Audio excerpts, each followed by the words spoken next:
his retirement,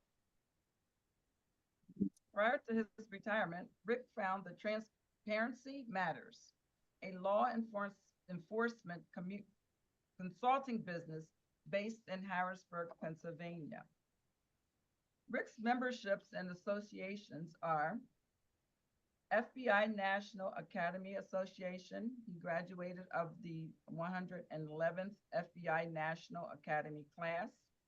International Association of Chiefs of Police, Pennsylvania Chiefs of Police Association, Delta Mu Delta, International Honor Society and Business Administration, National Internal Affairs Investigators Association, and member National Organization of Black Enforcement Executives known as NOBLE.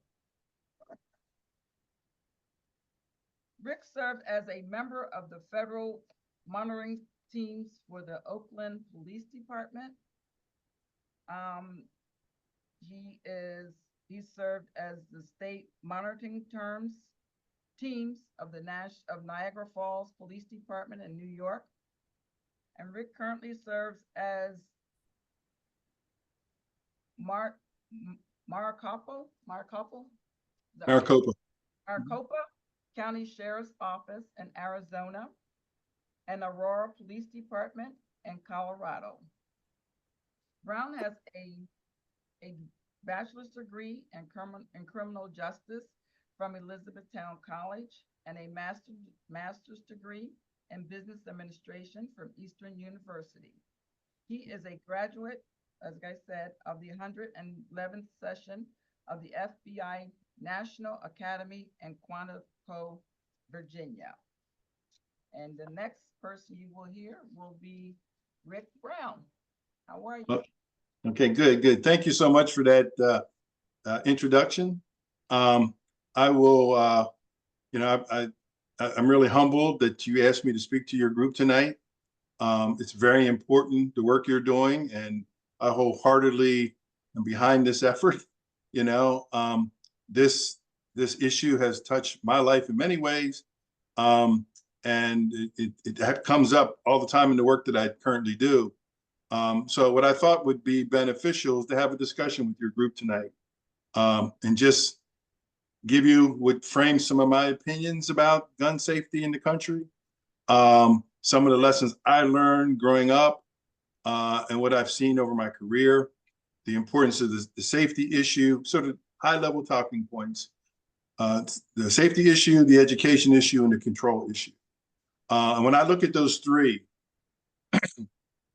I know the control part is the hardest part. I don't know who would be opposed to gun safety, and education, and safety locks and security. I don't know who would be opposed to that. But when you get over to control, it changes the whole tune. I have my email address and my business website on here, and at the very end, you'll see my email address again. Your group, anybody can feel free to email me, with comments and or questions down the road after this presentation tonight. So what I'll do, I'll go through my presentation, and then we'll open it up to further discussion and questions. So I'm going to tell you a little bit about, where I come from. So anyway, tonight I'm speaking to you as a citizen, as someone, as a son, a father, a brother, an uncle, a grandfather, and a great uncle. I have, the only thing I want to see is common sense gun safety in the United States. When I was 11 years old, I grew up in the Harrisburg area, down in the Middletown. And my father sent me to a hunter safety education school. And I remember going there, and it was like over 3 weekends, 4 hours, like 3 weekends. And one of the things I learned there is you never point a gun, even if you think it's unloaded or know it's unloaded, at anyone. Those lessons I learned about safety as an 11-year-old are with me today. I've always been mindful. I've always been around firearms in my military service and then in state police. I've always been around firearms, and I've always been mindful of the barrel or the muzzle and where it's pointed. But yet to this day, with all that goes on, I see that rule being violated constantly, not only by people that don't really have an understanding on gun safety, but even trained professionals mishandling those weapons. So if trained professionals are having problems with weapons, what is these people that are purchasing them that don't have the education? I mean, look what they've got. So I learned the importance of barrel and muzzle control, and that sticks with me today. You know, a little bit about my background, just to give you some additional context. I served 4 years in the Navy. Majority of my time was overseas. I was over in Asia, you know, Japan, Philippines, in that Western Pacific. Toward the end of my career, I spent time in Iceland. I'm very familiar with the kind of weapons that are used for combat. And I never thought I would see those kind of weapons evolve into our streets in the United States. I entered the State Police Academy in February of 1981. And I was trained in the academy over 6 months, just about 6 months. We had firearms every week. We had firearms safety. You had to break your gun down. You had to clean it. You had to learn about it, what each part meant, all that safety. And I had that on an annual basis. And I had to be proficient with that firearm. During my time in the state police, I worked patrol.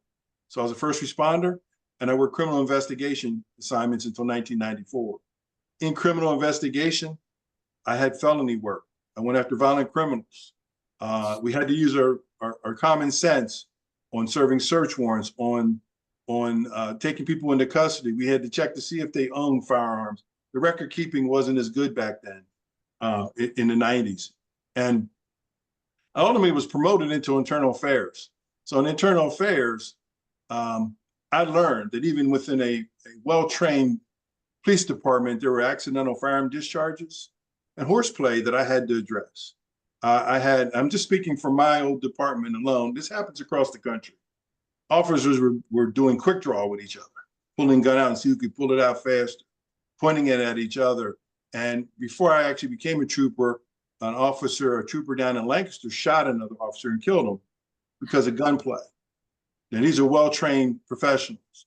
So I learned right then and there that I had to make sure that we had procedures in place to deal with the unsafe handling of firearms, since I was in a position to impact policy in the department. So in 1998, the Pennsylvania instant check system came into place. So called PICS. So with instant background checks for criminal records and things of that nature. And it's used by firearms dealers to verify criminal records on who can legally purchase a firearm. That resource was not available to me when I was doing criminal investigations. So totally trying to find intelligence on people that had legally had firearms or purchased firearms was very hard. And you had to have, it really hurt our ability for intelligence gathering and put us at risk a lot of times in taking down violent offenders. Fortunately, I'm here to talk to you about that today. The instant check system, checks federal, state, and local records. So really, if you think about it, in Pennsylvania, gun control formally started in those days, it's coming in small pieces. So anyway, in January of 2005, in 2004, I was actually promoted to lieutenant colonel in the state police. So I was a deputy commissioner, and I oversaw the accountability processes of the Pennsylvania State Police. And I actually had to go into contract negotiations to get a provision in our contract that if another trooper used a loaded firearm or unloaded firearm to threaten another, even as a joke or in horseplay, that was a termination offense. And our union fought very hard against that provision, saying we should not be getting rid of troopers to do these sorts of things.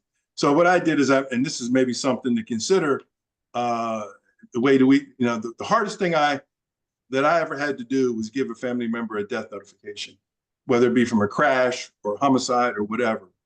So I told our union, I said, well, if a trooper kills another trooper due to horseplay or joking around, I want the union to be the one to go deliver that death notification to that family. And I will work to get that in our policy. And And then you can explain to them how in a well-trained force, this preventable killing could have been prevented. And all of a sudden, putting it back on the side that was supporting it, to have a role in having to go face those family members kind of toned that down, and we were able to get that in our contract. So that was, thinking outside the box really helped out. But I was very passionate about it because I had to deliver those kind of notifications to families that lost loved ones. So anyway, this picture here, I was working that morning and we got word that the nickel mine shooting had occurred down in Lancaster County. And our troopers responded to this one-room schoolhouse. And yeah, so in October 2006, 5 girls was killed.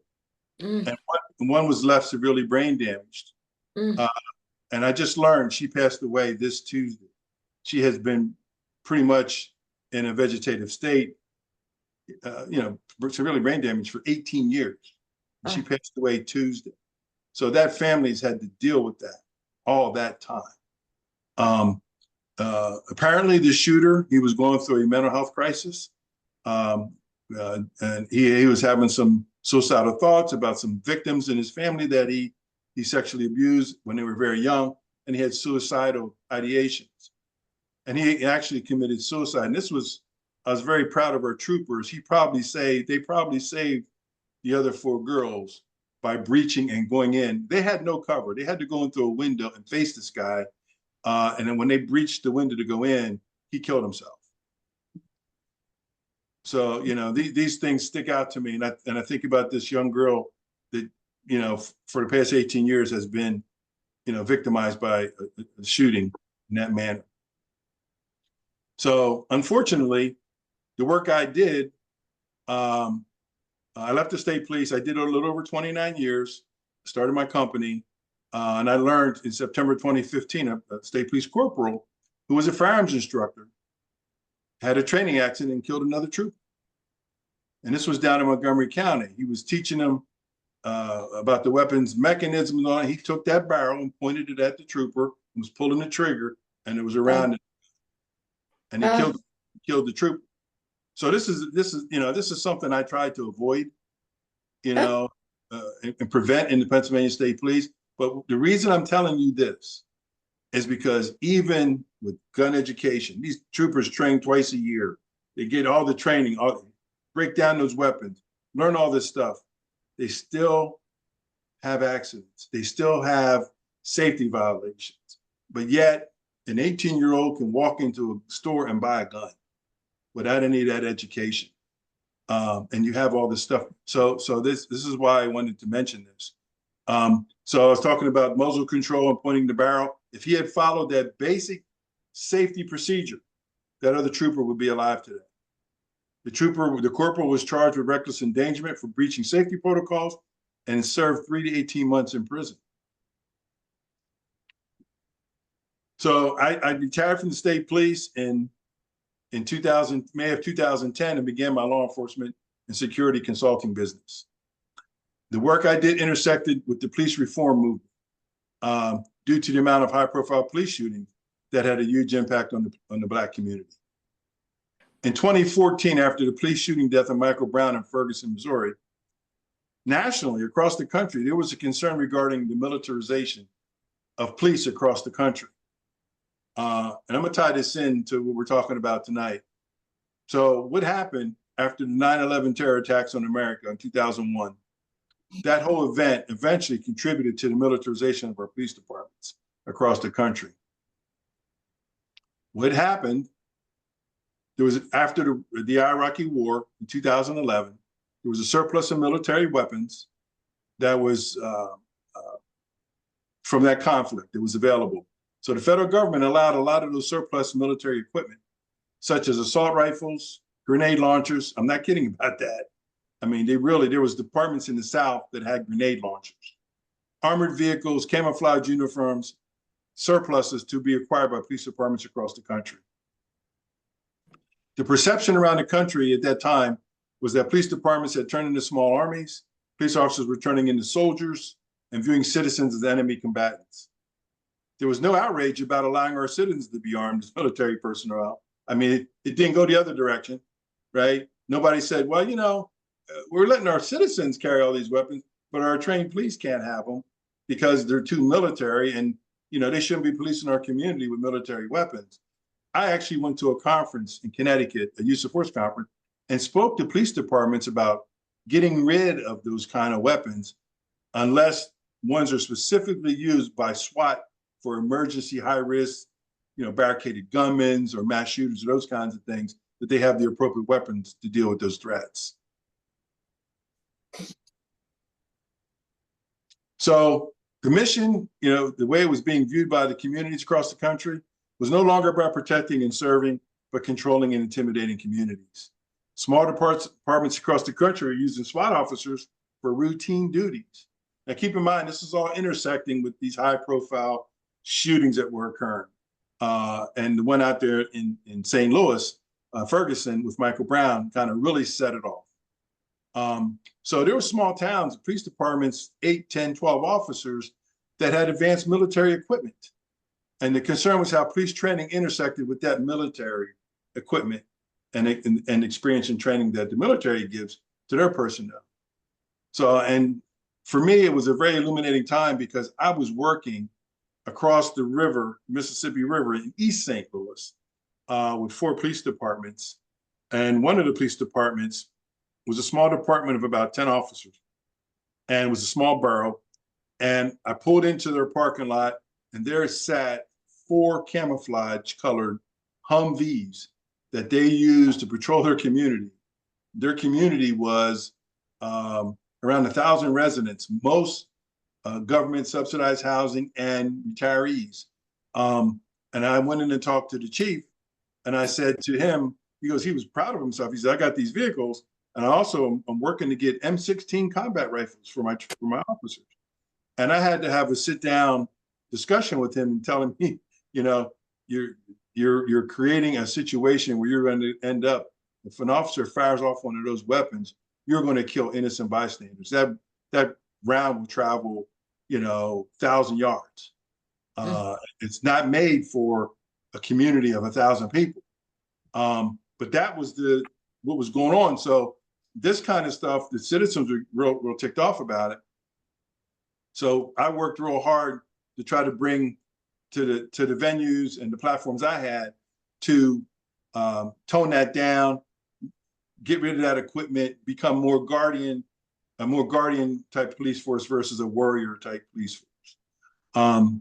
So I talked about reviewing justification for training their officers on use of grenade launchers. Why do you need a grenade launcher to, let's say, patrol Middletown? That doesn't make sense, right? Why do you need an AR-15 assault weapon in a patrol officer's hand?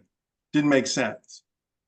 My point was we should not be policing our communities if we're in Afghanistan, but we also should not be allowing our communities to be armed like they're an enemy combatant from another country.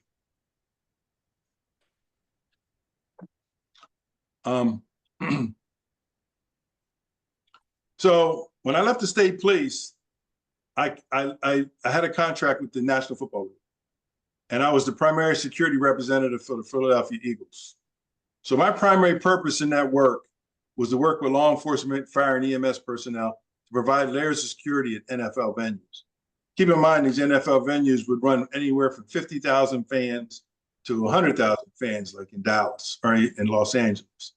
Some of the things I had to prevent and work with the police on was vehicle incursions, where someone could drive a vehicle with an explosive device into a crowd of people, or just drive it in and try to hurt as many people as possible. Prevent explosives from getting into the stadiums, but also armed gunmen. You know, keep guns out of the venues because those venues are ripe for mass shootings. So I did that for 10 years. And at the same time, I was asked to be the primary security representative for the Pro Bowl, NFL Pro Bowl in Atlanta. I started in 2016 and did that through 2019. So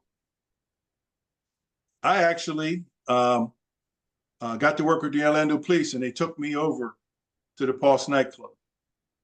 And that was, so it happened on June 12th, 2016. The gay nightclub there was shot up by a guy, and he killed, 49 people in that place. So this was the front of it. About 6 months after it happened, the police took me around the back and showed me all the holes where they had gunfire with the guy that killed all those people. I mean, the holes he was blowing through the blocks with that weapon was that, I mean, there is no legitimate reason for a citizen to have that kind of a weapon, So they ended up having, gunfire with him. So, once again, I'm down there in Orlando. They had a mass shooting, and I got the Pro Bowl where I'm going to have the NFL's elite athletes in town in the place where they had a mass shooting just like 6 months before. So I visited that crime scene. Like I said, 49 people killed, 101 were wounded or injured. There was a semi-automatic assault rifle, and the pistol was used, and he was killed in the shootout with police. It was the deadliest mass shooting by a single shooter in the U.S. at the time, until eclipsed by the 2/17 Las Vegas mass shooting that killed 60 people. So, this guy, he went in there, and these people didn't have a chance. And I'll tell you, so here I am, I'm thinking this mass shooting in Orlando, but now it has to be a part of my operational plan for the Pro Bowl with the NFL. We were very, very in tune to the dangers of those kind of weapons. And matter of fact, while we were down there, someone broke into one of the police cars and stole an assault rifle out of a SWAT team's car while we were there. So we were kind of like freaking out about, that rifle showing up on game day. So those are the kind of things that are near and dear. Fortunately, it didn't happen. And I'm talking about these Florida cases because I just want to point these out. There's a flow to this I want to bring because it has to do with the state of Florida. So the Fort Lauderdale Airport, January 6, 2017, 5 people were killed and 42 wounded or injured at the airport. And the subject that did the shooting had a mental health condition. He was schizophrenic. He was subject to hallucinations, hearing voices and delusions, and he had a weapon. And now he's incarcerated, serving 5 life terms. Now, the point I make here is he used a semi-automatic pistol. Of course, in that particular situation, he could not shoot as many people as he could have if he had a military assault rifle. He was limited somewhat because of the type of weapon he had. So you had that. So now in Florida, you've had the Pulse nightclub shooting, and now you've had the Fort Lauderdale Airport. So then you got Parkland, Marjorie Stoneman Douglas High School. So from Valentine's Day 2018, the shooting killed 17 people and injured 17 others.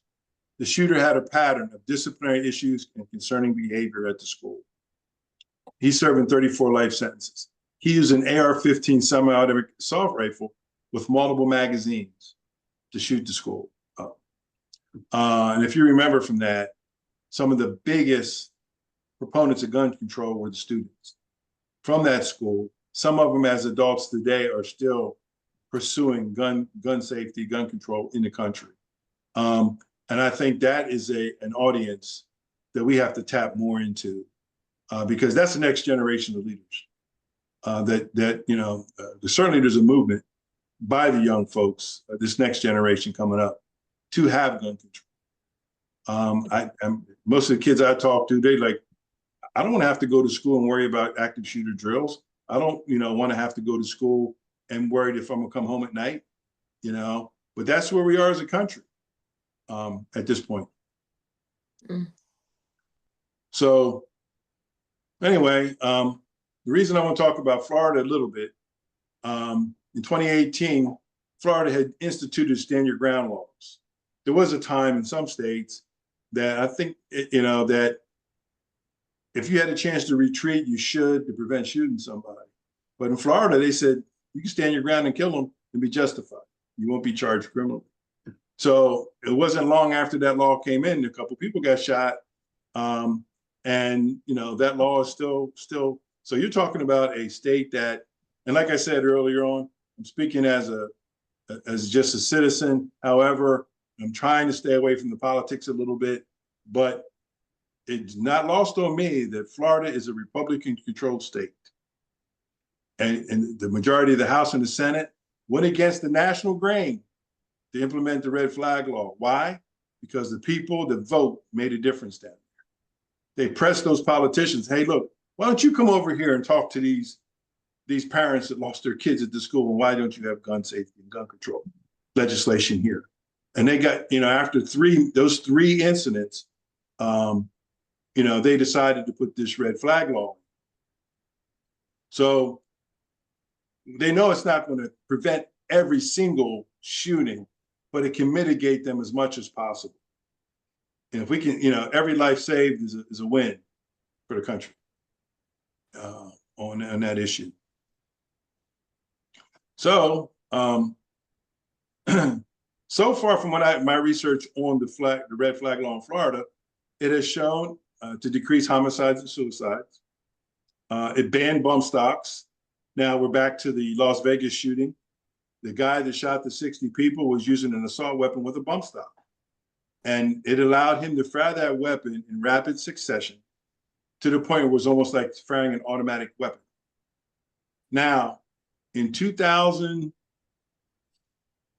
my next to last year with the NFL, 2020, was it the year after COVID, 2021, I was the security rep leading the Pro Bowl. It was in Las Vegas.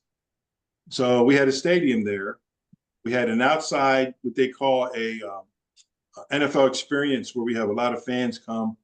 And guess what was right across the street?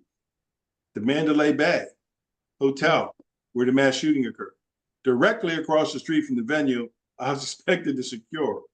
So I had to work with police there to make sure that hotel was completely staffed with police and security to make sure that no one tried to do a copycat and take and try to do something to the NFL. So I mean, every time I turned around, I had to worry about high-level threats because of these mass shootings. So it was very much in the front of my mind all the time. And I think this is crazy, that we have to deal with this at this level. So anyway, in Florida, the red flag law allows law enforcement to petition the court for a risk protection order when a person poses a significant danger of causing personal injury to him or herself or others by having a firearm or any ammunition in their custody and control. And they tried their best to deal with mental health situations, substance abuse, and crimes of violence. Now that list is not all inclusive, but those are some of the key things that some of these mass shooters, they get mental health issues, or they're on drugs, alcohol, drugs, or they have violent histories involved in hate crimes and that sort of thing that are involved in these types of shootings. Trying to keep the guns out of their hands. So since the inception of the Florida red flag law in 2018, judges initiated more than 12,000 risk protection orders. Now, I just recently reviewed that the deaths are still going up in the state due to some other issues. But, hopefully by keeping the guns out of the hands of some of these people, it has prevented some further mass shooting incidents from occurring. But my point to talking about this, it just shows what can be done despite the political divisions, where there's leadership by elected officials to get things done, when they can reach across the aisle. And I know here in Pennsylvania, that's going to be your biggest challenge. Oh, for sure. Because between Harrisburg and Pittsburgh, you got a lot of folks, and I'm going to share something that it's just wild how this happened to me this week, but I'll talk about what happened to me last night as I get a little further along. But it's a shame it took 71 Floridians killed and another 112 wounded or injured to get legislation to try to address some of these shootings and people that shouldn't have these firearms.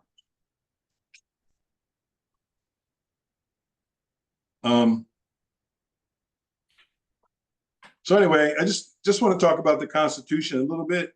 I'm not a constitutional scholar. However, in the work that I do, I'm involved with constitutional policing on a regular basis. And we're talking about the right to free speech and protest. We're talking about the right to have arms, and gun laws. the Fourth Amendment, search and seizure laws and things of that nature. So I went back and I have a buddy that's really deep into the Constitution, and he provided me some information, and I read through some of this. But it just to remind, and there's a point I want to make here, and I want you to consider as a group.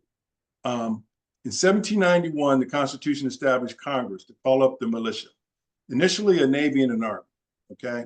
And eventually the state's National Guard units. Why did the Constitution establish that? For our self-defense against invaders, okay? For our self-defense against an invading force against our country.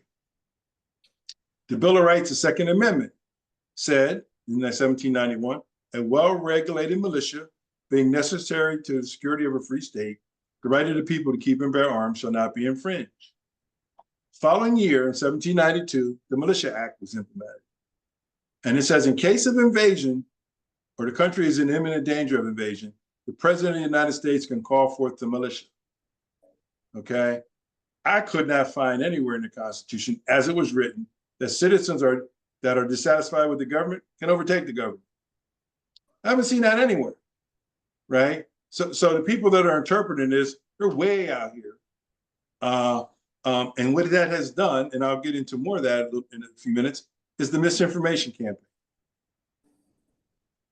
So, I heard it, last night, I was doing force review boards with the city of Aurora, Colorado. It was a long night. I got done. I went out to local Texas Roadhouse to have a little dinner. It was about 7:30. So I sat down to get my food, and the guy sitting next to me struck up a conversation. And we're talking about football. And after about 20 minutes, he looks at me and he goes, I'm not trying to be offended or anything, but what side of the political world do you like? Yeah, just out of nowhere, right? And this is, I think, our challenge in Pennsylvania. And I think this is our big challenge in Pennsylvania. And I said, look, I'm not offended. I didn't come out here to talk about politics, but what's your question? Right? So at that particular time, it was me and him. And then there was a guy sitting off to the right. He was kind of perking up, trying to listen. So anyway, he says to me, well, if Harris becomes president, their first day in office, she's going to take our guns. And I said, listen to yourself. I said, how many times has people said that over how many presidencies? They said Bill Clinton was going to take their guns. They said this person, Obama, was going to take their guns. Nobody's taking your gun. I'm saying, but we should have common sense gun control in the United States. I said, why does it take? I said, have you lost a loved one to mass or to gun violence? Have you? I said, is that what it takes? I said, why does someone have to experience gun violence to all of a sudden want to see some gun control, right? And he goes, well, we're the Second Amendment, we have a right to take up our arms to protect us against a tyrannical government. Well, I read the Constitution, I don't know how many times. I don't see that anywhere in writing. That's somebody's off interpretation of the Constitution. It doesn't say nothing in there about you can take up arms against a tyrannical government. The militia and the arms is the country's self-defense against foreign enemies. But talking to this gentleman, he believed that's his right. So here I'm at dinner now, there was a guy sitting across and I saw him rolling his eyes. And I said, excuse me, would you like to join this conversation? Right? And he goes, I'm with him. So he's pointing to the guy. He said, I'm with him. I said, well, and I said, well, what is your argument for assault rifles? Well, he said, for my mental well-being and mental health, I just like knowing that I have the freedom. I said, while people are dying, people are dying and you're worried about your mental freedom? I said, really? I'm having a hard time processing this because some of it doesn't make sense to me. But that's me. I'm speaking for Rick Brown. So anyway, he said he wants to keep the freedom to buy an assault rifle for his mindset, to be free, despite the carnage and death that's going on, and discussion about the shooting that just happened that night before in Georgia, where a 14-year-old used an AR-15 to kill 4 people. Well, this is going on, but some of these voters, if it doesn't affect them, they're kind of disassociated from it. I see that, I hear that a lot here in Pennsylvania. Once again, he said, well, if Harris gets in, the guns are going. I'm like, I said, that's misinformation. That'll never happen. So anyway, let's talk about the Pennsylvania Constitution. A private armed militia is illegal in the United States and in the Commonwealth. The Pennsylvania Constitution, Article 1, Section 22 states, no standing army shall in the time of peace be kept without the consent of the legislature. And the military shall in all cases and at all times be in strict subordination to the civil power. I mean, that's even in our Constitution. But there's people out there that think they can bear arms and go against our government. And that's what the Second Amendment gives them the right to do. And that's not true. So there's many interpretations and viewpoints, but as a citizen, I can read the plain language involved in the US and PA constitutions. They're not going to hoodwink me with false information. But I think as a group, a voting group, a league, you have to address the misinformation to get people to understand that their belief is, whether it be through some type of educational campaign, whatever it's going to take. But I think that as long as you got people out there believing in that misinformation, it's going to make it harder to pass legislation. And that's just my personal thought there. And give you an example, I was just out in Indianapolis, Indiana. Indianapolis, Indiana I'm out there because of the amount of violence in my work, and also the amount of police shootings that have occurred recently out there. There's been a lot of police shootings and a lot of criminal violence out there. It's an open carry state, constitutional carry, open carry. Anybody can carry a pistol, don't need a permit or any of this stuff. And there's people out there that feel as though that the right to that there should be no control over firearms, but yet they have carnage going on out there. It's incredible. It's incredible.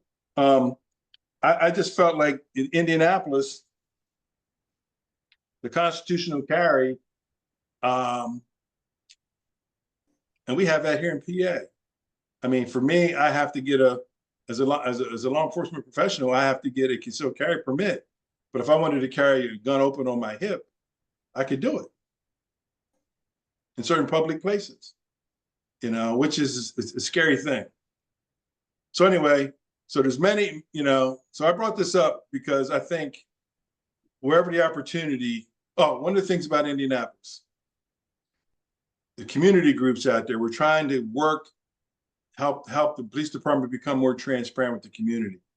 The community's like, putting it out on Twitter isn't getting the job done. Not everybody's on Twitter. Like me, I'm not on Twitter. I'm not even on Facebook because I do a lot of civil litigation work in the courts, and I don't want to be asked about my social media presence by attorneys on a regular basis, right? Well, what did you mean by this? What did you mean by that? So I'm not out there. So if you wanted to give a message to Rick Brown, it won't be through Twitter or some social media platform. It has to be another way.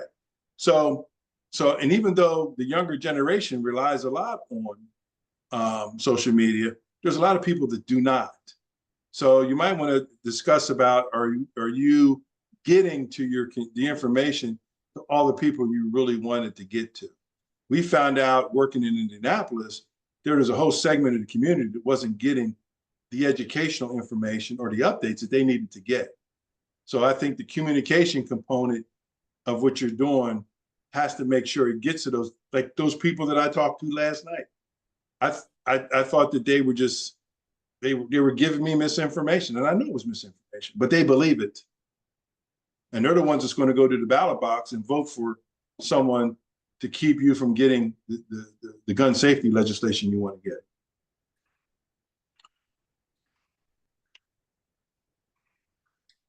So, Rick? Yeah. Yes.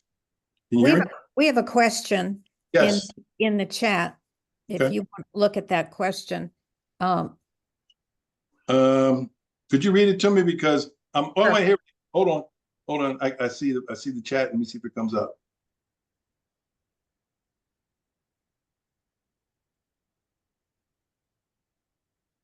I'd be happy to ask it. It was my question if it helps to say it out loud.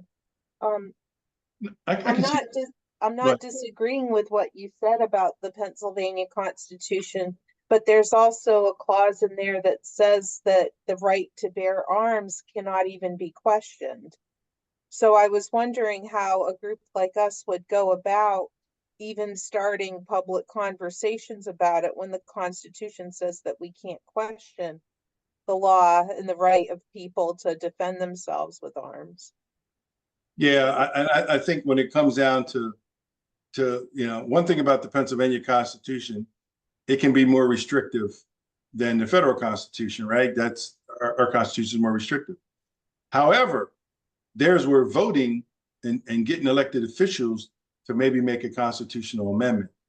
So I think those discussions about changing that have to occur, just my own humble opinion, with your local officials and work your way up to your Congress and your Senate representatives to do something in the state to maybe amend that to allow voters to have some input into it. Because that's the state constitution, that's not the federal. So, it's more restrictive, but if I think if you can get some traction there and get something moving with a bill or a proposal, it might open the door to some public conversations at some point.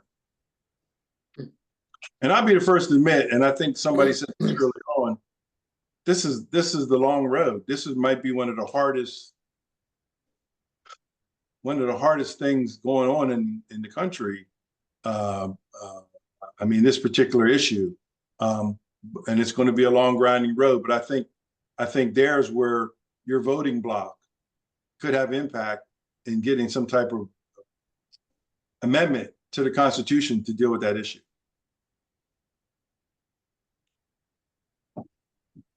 Anything else on that? Good. Okay. Thanks. Sure. So anyway, my thought of this, right? We know the Second Amendment's here to stay. No one's going to take our guns. We want to keep the guns away from those who we perceive as who we have concerning behavior and has made threats or have mental health issues or have drug addictions, whatever. They shouldn't have guns. So I said this earlier, but you might want to consider using additional platforms to discuss the misinformation that's being presented out there across the state. Because last night I'm listening to this stuff and disregard the PA Constitution. You can talk about this misinformation because they're talking about the Second Amendment. They're not talking about our state constitution here. So a robust education campaign, if not already in the works, and further outreach to young people most impacted by gun violence, is something that if you haven't already got going on, I would seriously look at. I have a question, Rick. Yes. A lot of the younger shooters, teenagers, I wonder, I always wonder why guns are not locked up at home. You see where toddlers are picking them off at bedside tables, shooting somebody in the house, obviously, because it's loaded. It's not secured. It just, and they're fairly expensive. But are there any inexpensive ways to secure guns? Well, one way, especially when you're talking about these young kids, is gun locks. You don't need a gun cabinet or a safe for the gun, but gun locks that you can lock the trigger mechanism are more inexpensive than some of the other things. But trigger locks, gun locks, that would prevent a toddler or anyone from pressing that trigger could be a step in the right direction. Now, I know there's gun lock programs in some places, where they may give out some gun locks in the community center or something like that. But give you an example where this was also close to home. It was last summer. I went to see my sister. She lives in Newport News, Virginia, and she works at the Navy shipyard there. And my great niece is there. And I got to Newport News and there was a traffic jam. And I'm sitting out there, I'm like, what the heck's going on? I'm only like a mile or two from her place, her residence. And that very day, a 6-year-old took his mom's gun to school and shot his teacher in the stomach. Literally 1 mile from my great niece. And I'm like, now that mother has been arrested. But here we go. You know, I think the educational component is missing. And, you know, you can just, okay, I'm 18, I can go out and buy a gun. I don't have any mandatory gun safety classes I got to take before I get my hands on them. You know, I don't even know how to unload that weapon. You know, I give you an example. In the NFL, I was working, I had an investigation where a player shot himself with his gun. And this is a millionaire athlete that had no gun safety stuff. He's racking around, blows a round off, shoots himself. He shoots himself. He survived, but you know, you can tell he did not know how to handle that firearm.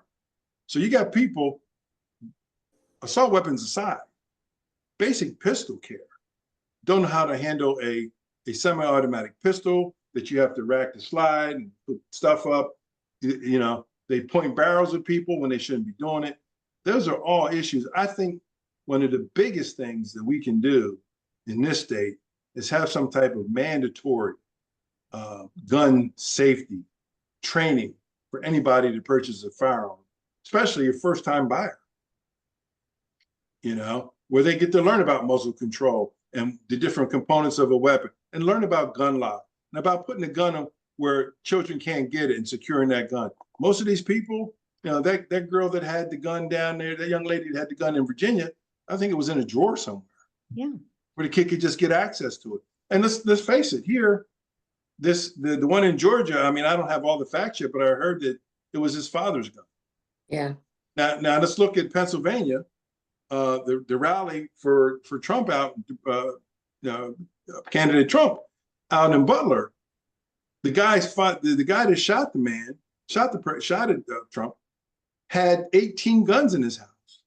So they went to this house. He had 18 guns. His son had a 20-year-old had access to all these guns, and apparently he had been shooting a gun. And when you think about it, it was an AR-15 type of weapon. He got off. I didn't even realize this when I was watching the clip of that when Donald Trump got hit. It appeared there was one shot, but he actually got off 8 shots. Whew. He got off 8 shots and that quick before the Secret Service could take him out. And of course, the poor guy sitting in the stand, the bullet missed Trump, he got killed. So somebody in the backdrop got killed. You know, now just think about it. He was targeting Donald Trump, but if he had just been targeting the crowd, we could have had another mass 8, 10, 12 people if he was targeting the crowd. So, and you saw up in Michigan where the parents bought the weapon for the guy that killed the students at the school. They're in prison. But, you know, so I really do think, you know, stronger laws are important, but also think the educational component, someone who's just turning 18, just out of school, should not be able to walk into a gun store, buy a gun, and not have to take some type of mandatory educational course about muzzle control, barrel control, the impact of gun violence, you know, safe handling of a weapon, how to clean that weapon, how to handle it, those sorts of things. Most people, I've seen it in the police department where trained people have problems sometimes in the safe handling of weapons. So anyway, I think gun locks are an inexpensive way, and certainly everybody would have access to those. I think the gun should come with a gun lock. The sales of guns, they're making gazillion dollars on gun sales and ammunition and ammo. And the least they can do is provide a gun lock with the gun.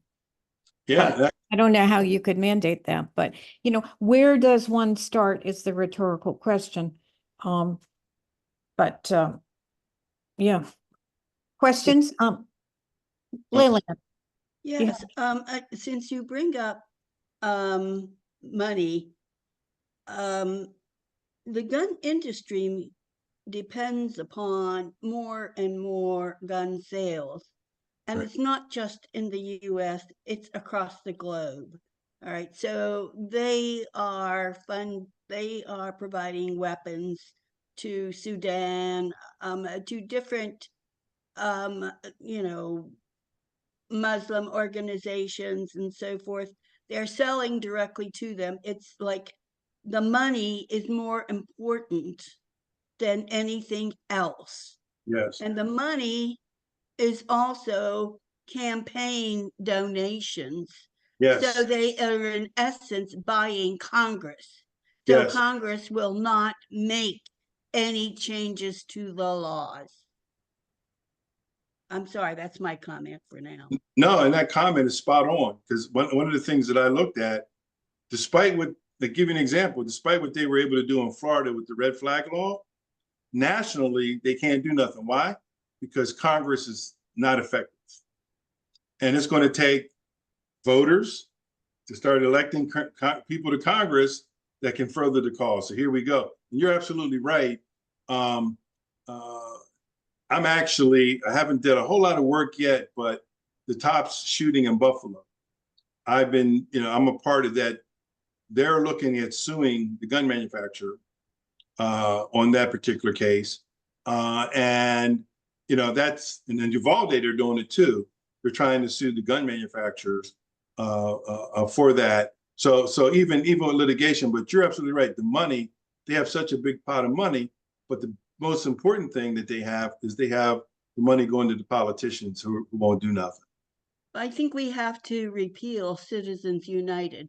That was the worst decision the Supreme Court has ever made, because it allows any amount of money going to a politician saying, this is my free speech as a corporation. Well, your corporation's only interest is to make sales, and your sales are the basis of the gun violence that is happening across the nation. Yes, 100%. Great comment. Others that have questions? We've reached our time, but we're open for a few more questions. Are you, oh, okay, we're out of time? Almost. Yeah, it'll be 1 hour and 5 minutes. So we're going to catch a few questions. Okay. Anyone else? Questions or comments? Judith, did you have a question? I do not. Our committee just goes round and round about all these issues. We just go round and round. We write letters, we make telephone calls. We're in public meetings. We put up a T-shirt display on our church of all the people that had been shot and killed since January to October. And that display went all over. I mean, we know that if it doesn't start with us, it isn't going to happen. So we keep on. Can I? Agreed. Yes. Can I make a comment too? I was just about finished with my PowerPoint. And there was one thing I wanted to mention, two things I wanted to mention to your league. And one is,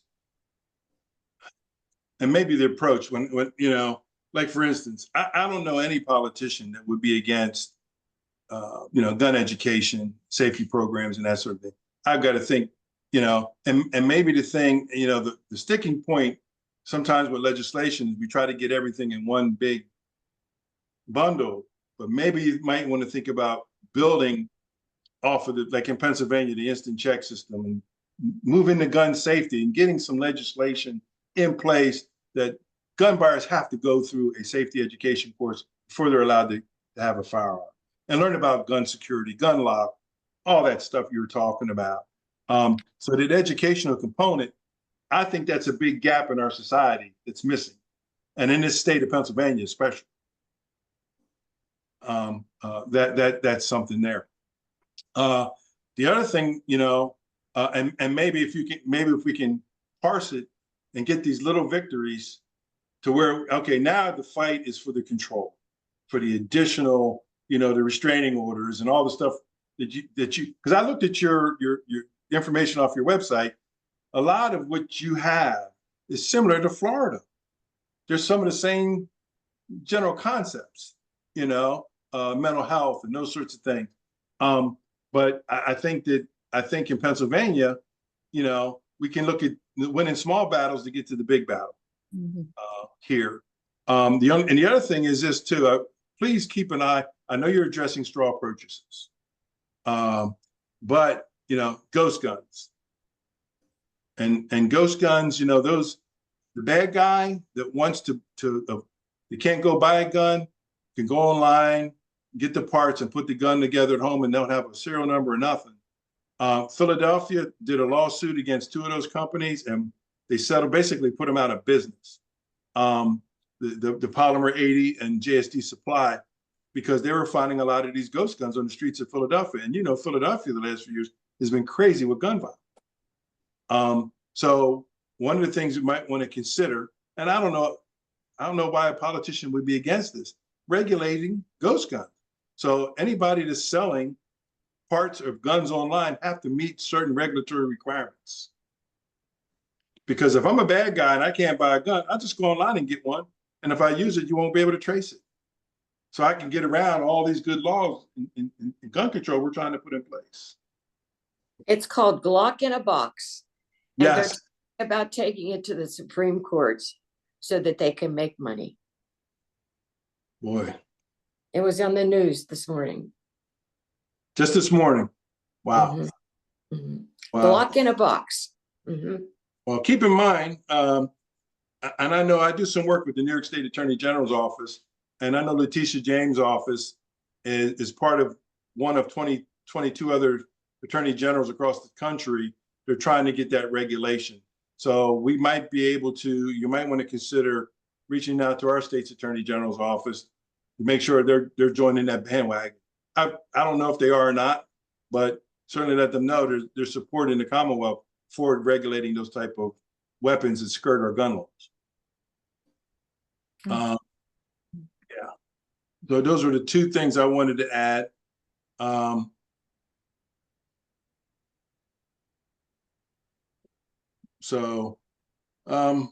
Here's my email address.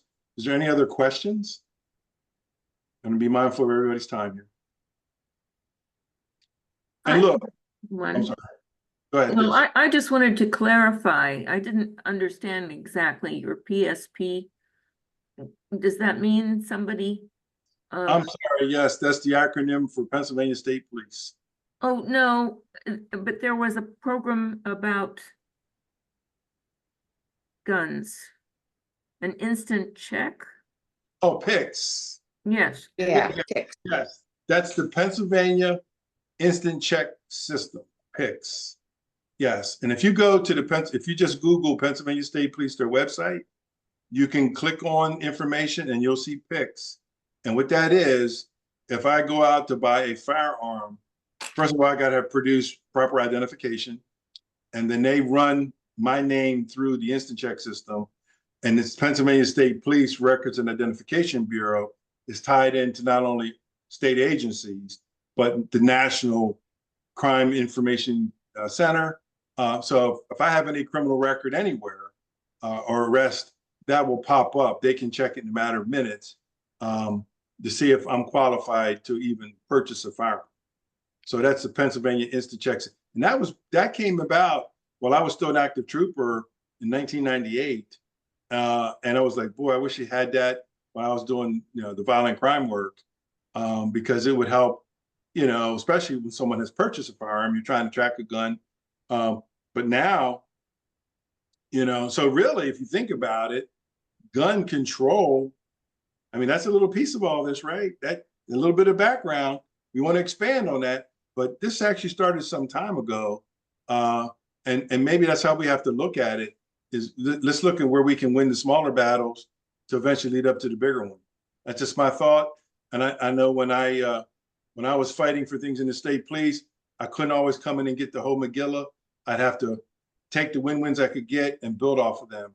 And maybe that's something you might want to consider in your strategy to get the gun safety legislation you're seeking. That's really something to think about. Thank you. Mhm. Well, yes. Also, too, you see my email address on there. I'm not one of those people that will go off into that good night. So if tomorrow you think of something, feel free to email me, and I'll respond to you.